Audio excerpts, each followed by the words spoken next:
எதிரிகள் தொல்லை நீங்க. அவங்க எவ்வளவு சந்தோஷமானாலும் இருப்பாங்க, ஆனா எங்கேயாவது ஒரு தொல்லை யார் மூலமாவது வந்துட்டே இருக்கும், ஏதாவது ஒரு தடை வந்துட்டே இருக்கும். எதிரிகளோட தொல்லை நீங்க. எந்த வாராகி அம்மனை வணங்கணும்? இந்த வாராகியை வணங்கினா உன்னோட எதிரிகள் தானாவே ஓடி போயிருவாங்க, அவங்க இருக்கிற தடையுமே தெரியாது அப்படின்னு சொல்லணும்னா எந்த வாராகி அம்மனை வணங்கணும்? அப்ப வீட்டுல இந்த அமைதியை நிலைவச்சு கொடு. எதிரிய தும்வசம் பண்ணனா அதுக்கு இவ வரமாட்டா, எதிரிய விளக்க வச்சிருவா. கண்டிப்பா வாராகி அம்மன் கிட்ட போய் பேசினா போதும், அதுக்கான பலன் எல்லாம் கிடைக்கும்.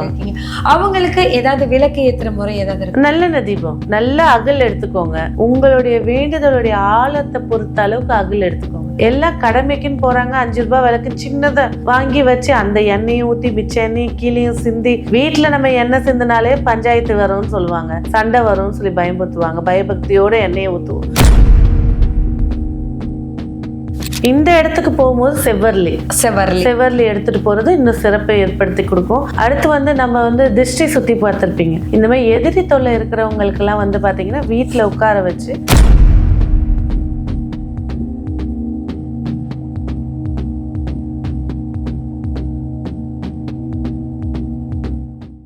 வணக்கம் மேம். வணக்கம். தொடர்ந்து வாராகி அம்மனை பத்தி பார்த்துட்டு இருக்கோம். படிப்புக்கான வாராகியும் பார்த்தோம், செல்வத்துக்கான வாராகியும் பார்த்தோம்.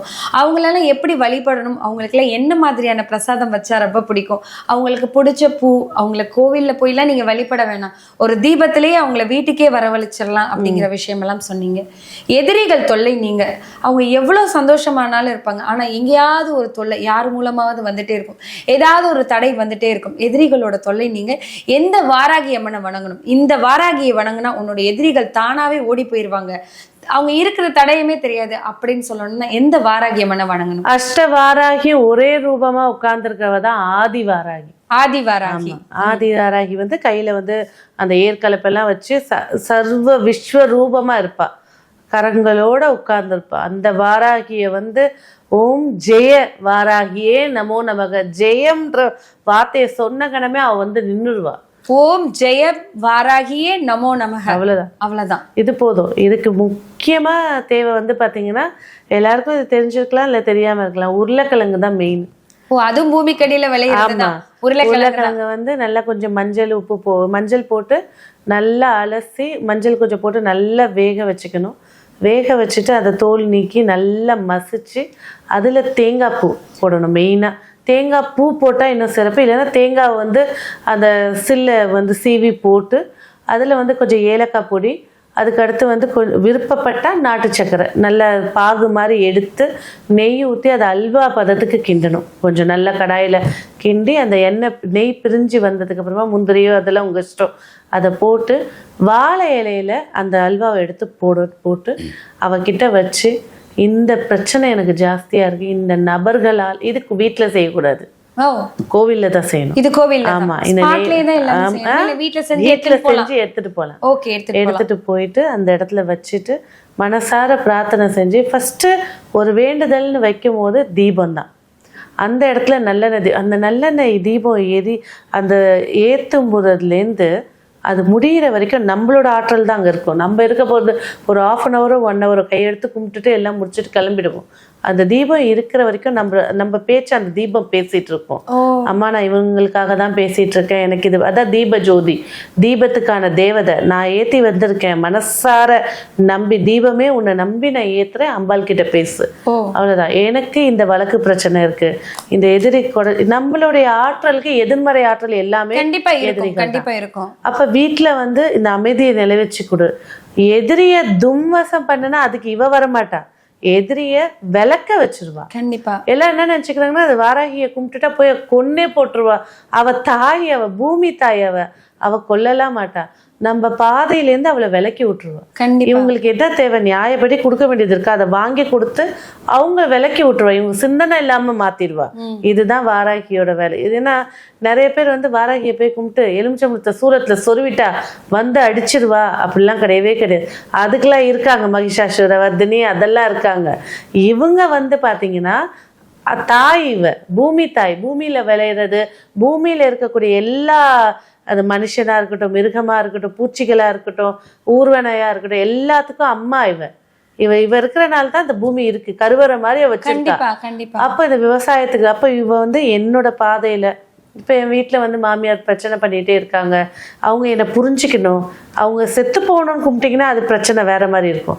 அவங்க என்னோட வழிக்கு வராம பார்த்துக்கோங்க, அவங்க போக்கில் விடுங்க. அந்த நம்ம சொல்லக்கூடிய வார்த்தை அவளுக்கு பிடிக்கணும். இல்லை இந்த மாதிரிலாம் பேசுனா அமைதியாக அப்படியே சமமாக குழந்த மாதிரி மௌனமாக உட்காந்துருவா. அவகிட்ட கேட்க வேண்டியது இதுதான், நான் என்னோட பாதையில வெற்றி அடையணும், என்னோட இலக்கு இதுக்கு இடையூறா இருக்கிறவங்கள நீ பார்த்துக்கோ. தீபம் ஏற்றி வச்சு அந்த தீபத்துக்கிட்ட பேசிட்டு இந்த நம்ம செஞ்ச இனிப்பை வச்சு கும்பிட்டுட்டு கருவறையில வச்சிருங்கன்னு சொல்லிட்டு கும்பிட்டுட்டு வர வேண்டியதுதான். கண்டிப்பா இந்த கேக்குறதுலயுமே வந்துட்டு ரொம்ப பொலைட்டா கேட்கணும். ஆமா, இதே கேட்கணும். கோவமா கேட்டா சாந்தமா உட்காந்துருப்பா. அவங்க கிட்ட உபயோகிக்கிற வார்த்தையுமே வந்து நீங்க தெய்வத்துக்கிட்ட போய் அழுதுகிட்டே பேசுனீங்கன்னா வாழ்க்கை ஃபுல்லா அழுதுட்டு தான் இருக்கும். கண்டிப்பா தெய்வத்துக்கிட்ட போய் சிரிச்சு பேசுங்க, வாழ்க்கை ஃபுல்லா சிரிச்சிருப்பீங்க. அம்மா எனக்கு இந்த பிரச்சனை இருக்கு, இந்த பிரச்சனையிலேருந்து இந்த மகிழ்ச்சியாவே என்ன பிரச்சனையோ அதை என்னை விளக்கி கொடு. அவ வந்து அம்மா கிட்ட எப்படி பேசுவோம், கத்தி பேசுவீங்களா? இல்ல லபலபலபன்னு கத்துவீங்களா? அழுது ஆர்வட சொல்லுமா அவ்வளவுதான். கேக்குறதே வந்துட்டு அது தானாவே வந்துடும் அந்த குரல்ல. என்னம்மா சொல்லுமா, அவ்வளவுதான். அந்த குரல்ல ஒரு குரல் பேசுங்க. அந்த பிரச்சனை நீங்க போட்டதுலேருந்து எப்பவுமே எல்லாத்துக்கும் 9 வாரம் செய்யறது சிறப்பா இருக்கும். 5வது வாரத்திலே அந்த பஞ்சாயத்துகள்லாம் முடிச்சு கொடுத்துருவோம். எதிரிகள் வந்து நம்மளை விட்டு விலகி இருக்கணும்னா ஆதிவாராகி வணங்குனா போதும். போய் அம்மா எனக்கு கஷ்டமா இருக்குமா, நீ என்னை காப்பாத்துமான்னு ஒரு நம்மளோட அம்மா கிட்ட பேசுற மாதிரி வாராகி அம்மன் கிட்ட போய் பேசினா போதும், அதுக்கான பலன் எல்லாம் கிடைக்கும். அவங்களுக்கு ஏதாவது விளக்கு ஏத்துற முறை ஏதாவது இருக்கு? நல்லெண்ணெய் தீபம், நல்ல அகல் எடுத்துக்கோங்க. உங்களுடைய வேண்டுதலுடைய ஆழத்தை பொறுத்த அளவுக்கு அகல் எடுத்துக்கோங்க.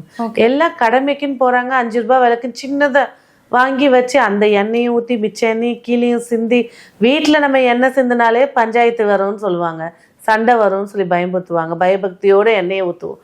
கோவில் அந்த இடத்த பாருங்க, தீபம் ஏற்றுற அதுவும் வந்து தீப்பெட்டி ஏற்று விளக்கு ஏற்ற தான் நம்ம போகிறோம், தீப்பெட்டி ஏற்றுட்டு போவோம். அடுத்த விளக்குல அவனுக்கு நம்மளே ஜாயின் பண்ணி கொடுக்குறது. ஸோ இதெல்லாம் இல்லாமல் விளக்கேற்றுற இடம் சுத்தமாக இருக்கணும். அது வீடாக இருக்கட்டும், கோயிலாக இருக்கட்டும், எந்த இடமா இருக்கட்டும், அந்த இடத்துல சுத்தம் ஃபஸ்ட்டு உட்காருங்க. அந்த இடத்துல கொஞ்சம் சுத்தம் பண்ணுங்க, வச்சு தீபம் ஏற்றுங்க. அந்த தீபத்தோட பேசுங்க. அந்த தீபம் வந்து உங்களோட உயிர், உங்களோட சோல். அதுக்கிட்ட எண்ணெய் ஊற்றும் போது சொல்லுங்க, திரி வைக்கும் போது சொல்லுங்க. அந்த தீபம் ஏற்றும் போது வாராகிய மனசால நினைச்சு ஏத்துங்க. நீங்க போனதுக்கு அப்புறம் அந்த தீப லட்சணம் கொழுந்து விட்டு எரியறதெல்லாம் லட்சணம் கிடையாது.